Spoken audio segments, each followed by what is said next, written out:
Hi, my name is April Foster, and this is Take Time to Be Holy Lesson 12. All right, so we'll get started with our prayer, our memory work, and Bible facts, and then we will move into our lesson, and then if we have time at the end, we'll do our activities.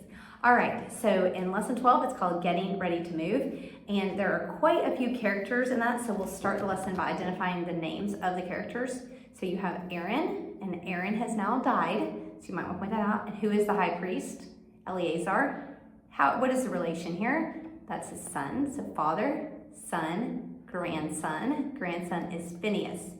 All right, so we have Aaron, Eleazar, and Phineas, and then you also have Moses, Joshua, and Caleb who are mentioned. And if you notice, on this picture, Moses, Joshua, and Caleb are looking older than they did previously because 40 years have passed, so they look a little bit older. That's our cast of characters. You also have your map that you're going to want to use and leave out so you can point to the different places on the map. And you might also want to use the classroom map to point these places out to show that it's the same places on these maps, even though it's not labeled as such on the map. All right, so what book of the Bible are we in? We are in Numbers, which is about spying out the promised land and wandering in the wilderness, and we're walking around the wilderness. All right, now it's time to move. And the people were in the wilderness for many years because why? Because they didn't trust God. What does it mean to trust God? How do we show our trust in God? By believing and obeying in God.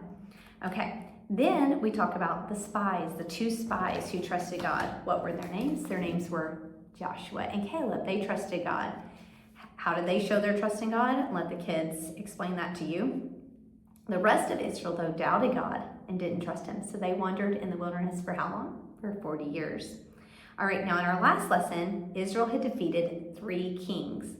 Sihon, he was the king of the Amorites. You might point that out on the map.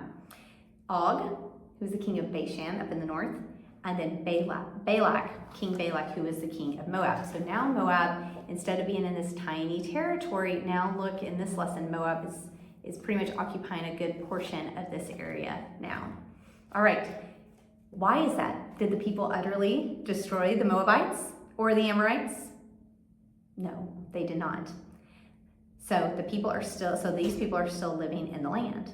And the people of Moab thought Baal controlled the wind, the rain, and the clouds. All right, so the people, that's had an influence on the people of Israel. And so the Israelites started making sacrifices to Baal as well. And in your lesson narrative, you have the verses written out for that as well. So they invited the people to make sacrifices of their gods, and the people ate and bowed down to these gods. Now, how did God feel about this? Sometimes they'll say sad, and the answer is he felt angry about that. He did. So it says here, so Israel was joined to Baal of Peor, and the anger of the Lord was aroused against Israel. And you can point to your memory verse as well in Numbers 11, verse 1, because it made God burn with anger when the people did not obey. So God told Moses to hang all the leaders who were serving Baal, and Moses obeyed. But then God also sent a plague on the people of Israel. And so in doing this, the Midianites, so let's point out the land of Midian on the map. Way down here in the south, below the land of Moab.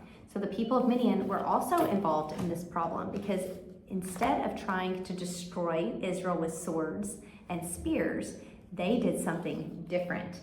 They sent women to turn the people's hearts away from God. And so when Phineas saw this, who is Phineas? Remember, Phineas is Aaron's son. Phineas is a priest of the tribe of Levi. Phineas saw this. He took his javelin. He ran into the tent that this couple was in, a man and a woman who were sinning against God, and he thrust his spear into them and killed both of them. And that's when the plague stopped. All right, now Phineas was very brave and courageous, and it caused him to act. And that pleased God to see Phineas obey God and to be angry at the sin that was being committed. All right, now God wanted Moses to take full vengeance on Midian, to teach the people not to serve other gods. So Moses did that, and not a single Israelite was killed in all that fighting. Isn't that amazing? Not a single one. After they had destroyed the Midianites, not a single one was killed. All right, after that, they took a census of the people 20 years old and older. And then, to take the land of Canaan, Israel would have to fight many, many battles against the Canaanites. So, who was going to help them? Well, who was still alive? Joshua and Caleb. All right, so God had Moses go up on Mount Nebo to see the promised land. And he could look out on Mount Nebo, and you'll want to identify that on the big map, like the one behind me. He had to go up on Mount Nebo to see the promised land, the land of Canaan. Was Moses allowed to go into this land? No, he was not. Why not? Because he disobeyed God. Where did he disobey God? He disobeyed God in Kadesh when he was told to hit the rock, or was told to speak to the rock, and instead he hit the rock. And so you can identify that in your map, especially for these older kids. Start challenging them with identifying some of these more obscure places on the map. And then it was time for Moses to die and a new leader to take hold and to take the lead. And so in doing so, Moses, in front of all the people, put his hand on Joshua so that the people could see it. And this let the nation of Israel know that Moses and God approved of Joshua to lead the people. And even today, God's people need godly leaders.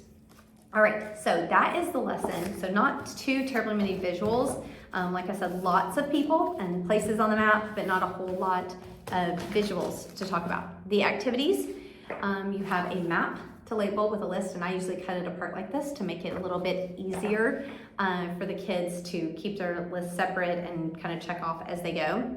You also have a lot of places. So this is especially for the older kids, but also works for the younger. You have these places, and I just print them on cardstock and give the ones to the kids and have them draw these different places, like a scene of what the Arnon River looked like or Mount Sinai looked like. And then we use those on our big map, which is some masking tape or some painter's tape so that it doesn't rip my map, to place them actually on my big map after they have drawn them. And so for the kids who draw faster, you can give them more to do, and the kids who take more time, you can give them fewer times to do. But that can sometimes even bridge from Sunday to Wednesday, that activity. And then we also have our puzzle that we do with the questions on it.